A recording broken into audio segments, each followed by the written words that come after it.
Merci beaucoup tout le monde. Est-ce que tout le monde peut m'entendre? Merci beaucoup Stelco. Surtout, merci à nos travailleurs, les meilleurs travailleurs au monde. Ça me fait plaisir d'être ici à l'usine la plus âgée au pays pour la production d'acier avec les meilleurs travailleurs dans le monde. Ça fait 115 ans depuis cette usine est ici, où les travailleurs produisent les meilleurs produits d'acier au monde pour gagner des chèques de paie afin de nourrir leur famille. Et le rêve de Canada pendant ces années, 115 années, était de venir ici, travailler fort, gagner un gros chèque de paie qui était suffisant pour nourrir une famille et supporter une communauté. Mais après 9 ans de Justin Trudeau, que le Bloc garde au pouvoir, ce rêve devient un cauchemar. L'inflation est le pire que depuis 40 ans. Le travail ne paie plus. Les travailleurs gagnent l'argent, Trudeau taxe l'argent. Le coût de logement a doublé. Ici à Hamilton, ça a triplé. La criminalité, le chaos est présent dans nos rues. Et le Bloc garde Justin Trudeau au pouvoir pour supporter toutes ces politiques de taxes, d'impôts, d'endettement et d'impression d'argent qui a causé ce misère. Encore pire, nous perdons nos emplois. Aujourd'hui, on apprend qu'on a perdu 2800 emplois en même temps que notre population augmente d'à peu près 100 000 personnes par mois. Le taux de participation dans notre marché de travail est le plus bas depuis 26 ans. Un bilan épouvantable pour nos travailleurs. M. Trudeau, avec l'aide des bloquistes, a permis l'exportation de nos emplois. Il favorise les dictatures étrangères en supportant des politiques qui tuent des emplois ici au Canada. Il bloque les produits de gaz naturel, des projets forestiers et des mines, forçant les Canadiens et d'autres pays d'acheter des produits de la Chine, de la Russie, de l'Iran, de la Venezuela, qui prend davantage du marché que nous vidons. Trudeau a dit qu'il admire la dictature communiste de base de la Chine et il continue de reconnaître la dictature communiste au Venezuela. Le résultat de cette approche, c'est que la classe moyenne ici au Canada devient de pire en pire, de plus en plus pauvre. Aux États-Unis, ils ont pris plus de 400 milliards de dollars de notre investissement depuis que Justin Trudeau est arrivé au pouvoir. Maintenant, l'OCDE affirme que nous avons la pire économie parmi tous ces presque 40 pays. Mais maintenant, M. Trudeau veut quadrupler la taxe carbone qui va tuer des emplois dans cette usine. Et aujourd'hui, M.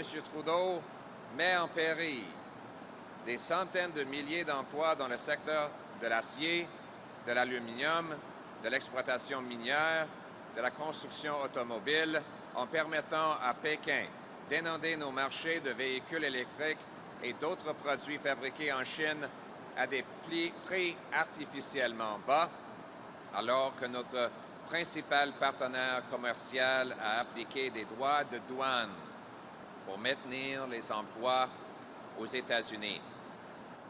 Maintenant, le Parti communiste de Pékin exploite la faiblesse de ces normes en matière de travail, de l'environnement, pour produire de l'acier, de l'aluminium, des véhicules électriques artificiellement bon marché, qui sont bien plus polluants. Il a également volé des technologies aux pays occidentaux, y compris le Canada, pour limiter nos potentiels au marché international. Justin Trudeau n'a pas réussi à protéger nos travailleurs. Et c'est pour ça que nous perdons des emplois aujourd'hui. Il a refusé d'emboîter le pas aux États-Unis en s'alignant sur leurs droits de douane sur les véhicules électriques fabriqués en Chine. Les États-Unis ont commencé à introduire des droits de douane pour contrer ce phénomène il y a 6 ans, ce qui a eu l'effet de bloquer les voitures électriques provenant de la Chine aux États-Unis. Mais rien ici au Canada. Alors, M. Trudeau, en fait, il fait le contraire. Il donne des rabais pour acheter des voitures électriques faites en Chine. En même temps que M. Trudeau met les taxes sur la production d'acier, d'aluminium, des automobiles produits ici au Canada, il donne un rabais pour subventionner l'achat des voitures faites en Chine. C'est ridicule, ça n'a pas de bon sens. La solution, les travailleurs canadiens sont les meilleurs au monde. Ils devraient pouvoir gagner des plus grands chèques de paie. Et c'est pour ça qu'aujourd'hui, les conservateurs de gros bon sens revendiquent des tariffs et des autres pénalités pour l'importation des produits provenant de la Chine. Nous proposons des droits de douane de 100% sur les VE fabriqués en Chine et entrant au Canada. 2. Instaurer les droits de douane de 50% sur les semi-conducteurs et les cellules solaires. 3. Instaurer des droits de douane de 25% sur les produits en acier et en aluminium, le graphite et d'autres minéraux essentiels. Les batteries cellulaires, des pièces de batterie, le graphite, les aimants pertinents et les grues de navires à quai. De veiller à ce qu'il n'y a pas de rabais pour des EV produits en Chine. Un gouvernement conservateur va aussi abroger la loi C-69 pour la remplacer avec une nouvelle loi qui va permettre la production de nos ressources ici au Canada. Nous allons éliminer les taxes et couper les impôts pour nos investisseurs, nos travailleurs, afin de ramener la production ici au Canada. C'est ça le but. Nous voulons que les travailleurs ici au Canada aient ces emplois, avec des chèques de paie plus grands, qui achètent de nourriture, de logement et de l'essence dans des communautés sécuritaires. Regarde les produits ici. Nous voulons ces produits ici, produits par les travailleurs de Canada, par notre monde. Nous voulons les emplois pour nos travailleurs, sur notre terre, sous notre drapeau. C'est ça, ramener le gros bon sens chez nous. Merci. Thank you. Now in English. Thank you very much to the great workers of Stelco, the great workers of our oldest steel plant. Here they are, the greatest workers in the world in this 115-year-old plant. 4 generations, over a century. Workers from around the world came to call Canada home. And when they arrived in Hamilton, they were given a chance to work making steel.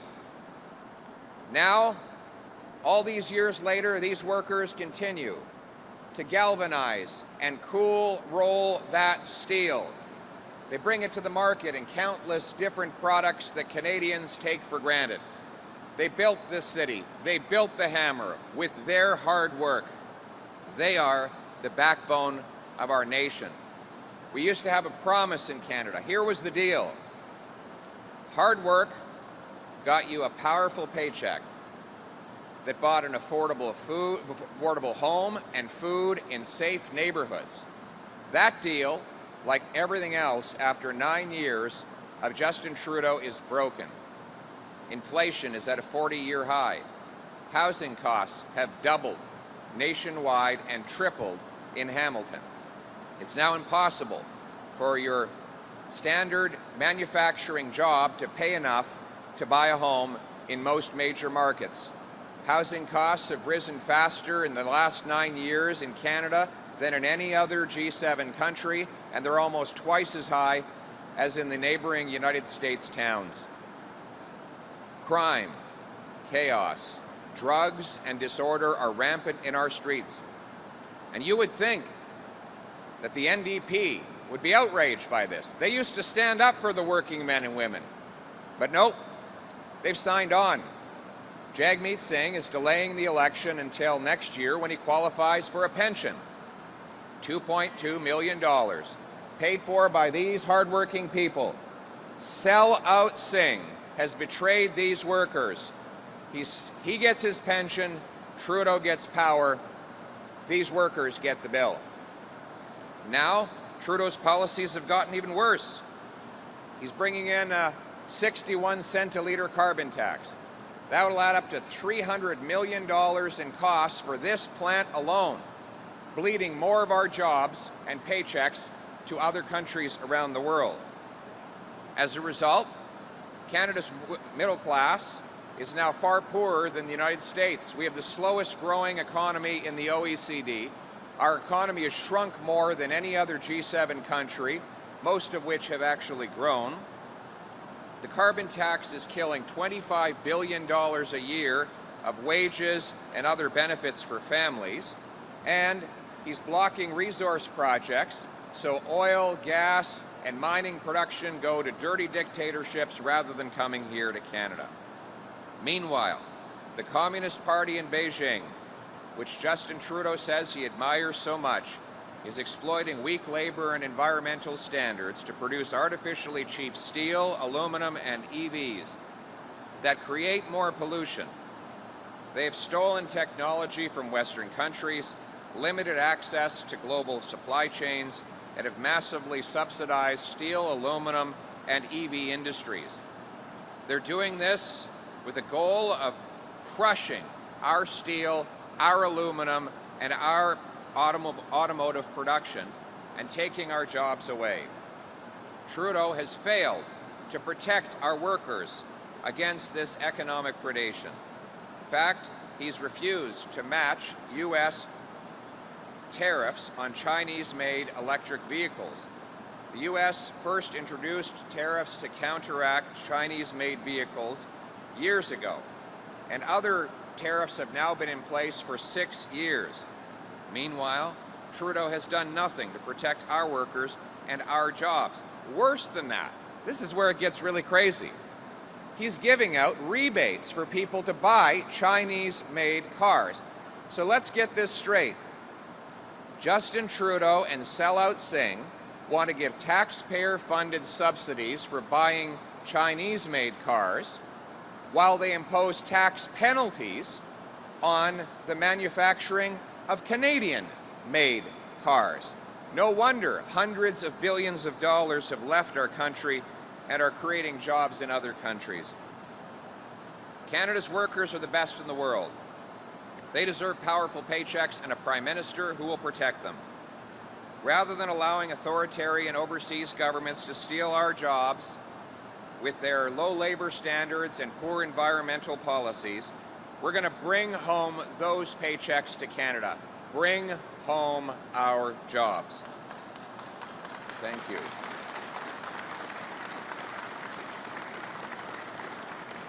And that is why common sense conservatives are calling for the introduction of a 100% tariff on made-in-China EVs entering Canada. 2, a 50% tariff on semiconductors and solar cells. 3, a 25% tariff on steel and aluminum, graphite, and other critical minerals, EV batteries, battery parts, permanent magnets, and ship-to-shore cranes. And 4, the cancellation of taxpayer-funded rebates for Chinese-made vehicles. A common-sense Conservative government will also repeal C-69, the anti-resource law, and replace it with a new law that, yes, protects the environment and consults First Nations, but also gets projects approved so that we can dig the mines, build the pipelines, produce the clean Canadian natural gas, and turn dollars for dictators into paychecks for our people in this country. Bring it home.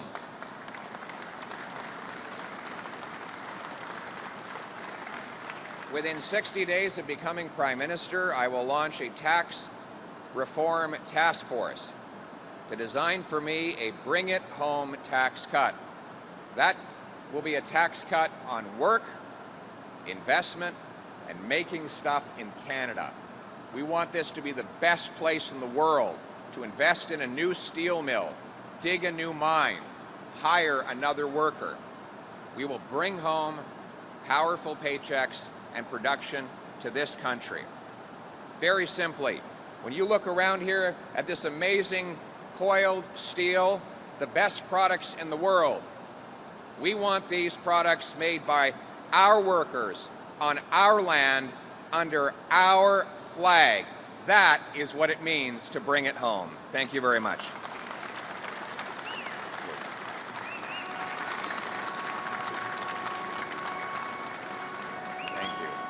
We'll now have time for questions from the floor. Oh, sorry. Hi, good morning. Simone Gavros with CHCH News. My question is related to safety in the city. The Tax Court of Canada in downtown Hamilton recently closed, and they were citing gun violence safety in the city there. My question is, what's your reaction to this, and what are Conservative MPs doing to address gun violence in cities similar to Hamilton? Thank you for an excellent question. It's really tragic that our once safe cities have been taken over by crime, chaos, drugs, and disorder. Trudeau and the NDP have brought in catch and release criminal justice policies that allow the same repeat violent gun criminals to be released within hours of their arrest to do the same crime all over again. Trudeau has failed to protect our borders against gun smugglers, and that's why the guns keep coming in. Licensed, law-abiding, trained and tested hunters and sport shooters are not the problem. The problem is the criminals. So common sense Conservatives will repeal the NDP Liberal catch and release criminal justice policy and bring jail and not bail for repeat violent offenders.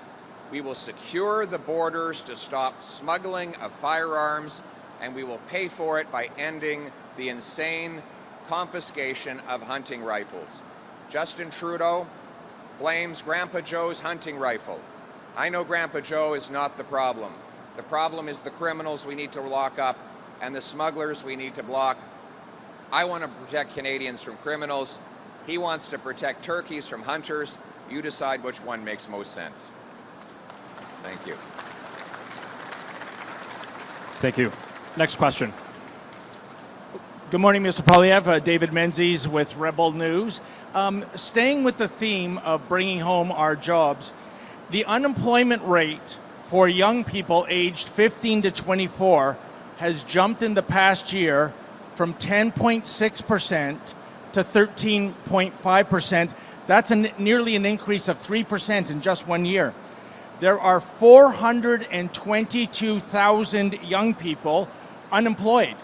And yet the Trudeau Liberals have brought in more than 750,000 temporary workers.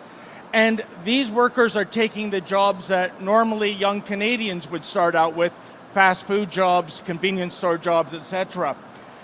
Why are we bringing in cheap foreign workers to undercut young Canadians just so that massive corporations like Tim Hortons can save a few bucks an hour? And what would a Conservative government do to reverse this trend?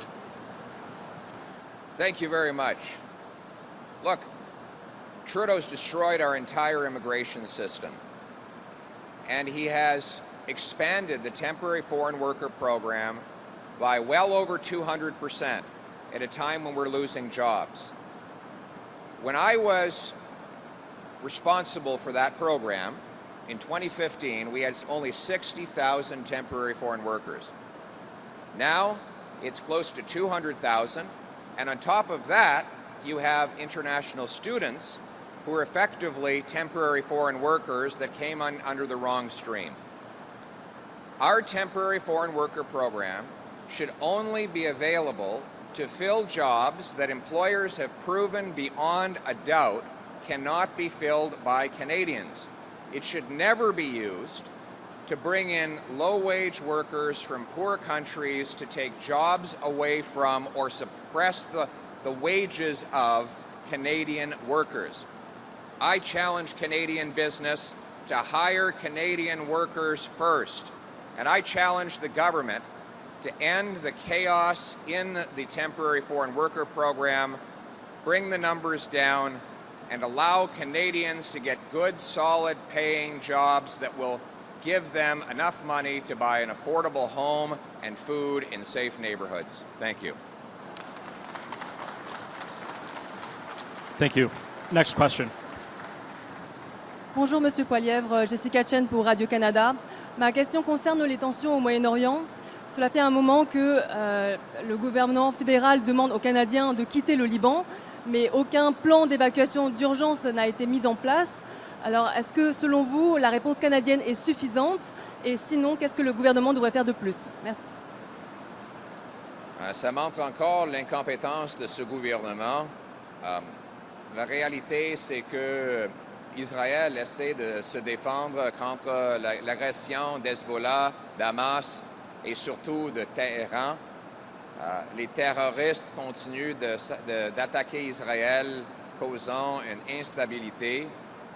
Nous devrions contrer les terroristes, mettre en place des sanctions sévères contre l'Iran pour punir des chefs et les terroristes là-bas.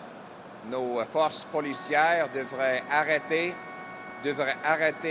tous les gens qui s'impliquent dans le groupe terroriste iranien qui vient d'être banni ici au Canada. Et nous devrions aussi protéger le Canada contre les menaces terroristes qui malheureusement augmentent à travers le monde maintenant. Merci beaucoup. Thank you. Next question. Sorry. Oh. Do I hold it? Okay. Hi. Sorry. I'm Kara. I'm from Flamborough today. I guess more jobs, bringing jobs home, that's one part of the puzzle.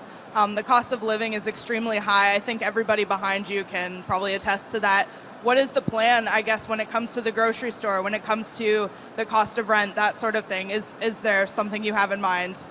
Yeah, thank you. Thank you. Terrific question. You're right. After 9 years of Trudeau, everything costs more. Work doesn't pay. Housing costs have literally doubled. Here in Hamilton, they have tripled. My common sense plan is to axe the tax, build the homes, fix the budget, and stop the crime. Axe the tax, build the homes, fix the budget, and stop the crime. We will axe the carbon tax to lower the cost of gas, heat, and grocery bills, and to make Stelco competitive so that it doesn't have to lay off these workers. Trudeau's carbon tax will probably shut down this steel plant if he goes ahead with the increases that he's promised, while continuing to bring in cheap subsidized steel from China. Second, we need to fix the budget. By capping government spending and cutting government waste, we can bring down debt, inflation, and interest rates. And finally, we need to build the homes. I will require municipalities free up land, speed up permits, and cut building taxes as a condition of getting their federal funding, with the goal of building 15% more homes per year. The reason housing is unaffordable? We don't have enough homes. We have the fewest homes per capita in the G7, even though we have the most land to build on. That's because of our horrendous bureaucracy. I will require local governments clear the bureaucracy to build 15% more per year. We'll sell off 6,000 federal buildings, thousands of acres of federal land to build, build, build. And we'll back the trades because we need boots, not suits, to build the homes of the future. Get our kids in the trades right out of high school and make sure that training money goes to them. Give tax fairness for traveling trades workers who are building those affordable homes. That is how we will make it possible for people to earn a powerful paycheck that buys affordable food, gas, and homes in safe neighborhoods. Thank you. In French. Merci beaucoup. Notre plan de gros bon sens, c'est-à-dire de couper taxes et impôts, bâtir des logements, repérer le budget et stopper les crimes. On va couper les taxes carbone et les impôts pour rendre le travail payant encore. Nous allons bâtir des logements en insistant que les municipalités enlèvent la bureaucratie pour permettre la construction de plus de 15% d'augmentation par année. 15% plus de construction chaque année. Et troisièmement, nous allons réparer le budget en plafonnant les dépenses pour réduire les déficits, l'inflation et les taux d'intérêt. Le but, c'est encore d'avoir un pays où le travail fort vous donne un grand chèque de paie qui achète de nourriture, de logement et de l'essence abordable dans des communautés sécuritaires. Thank you. Thank you. This will be the final question. Good morning, sir. Global News. My question is to do with a terror attack plotted in Toronto. And one of the two men charged with plotting the terror attack in Toronto, he came to Canada from abroad and became a citizen after he's alleged to have appeared in an ISIS video dismembering a prisoner of ISIS. Would you dedicate more resources to security screening in the immigration and citizenship system? Yes. Justin Trudeau spends our resources trying to ban plastic straws and hunting rifles while he opens our borders up to potential terrorists and other security risks. We have, in this case, an alleged ISIS terrorist who seems to have appeared in a video mutilating another human being, cutting another human being to pieces on a crucifix in the Middle East. And then this person who allegedly did this act was granted access to this country and has been newly charged with another alleged terrorist offense on our soil. Justin Trudeau is not worth the risk and the danger. His radical, reckless policies are putting Canadian lives at risk. A Poilievre-led, common-sense Conservative government will secure our borders to keep the terrorists out and keep our nation strong and free. Thank you very much. All right.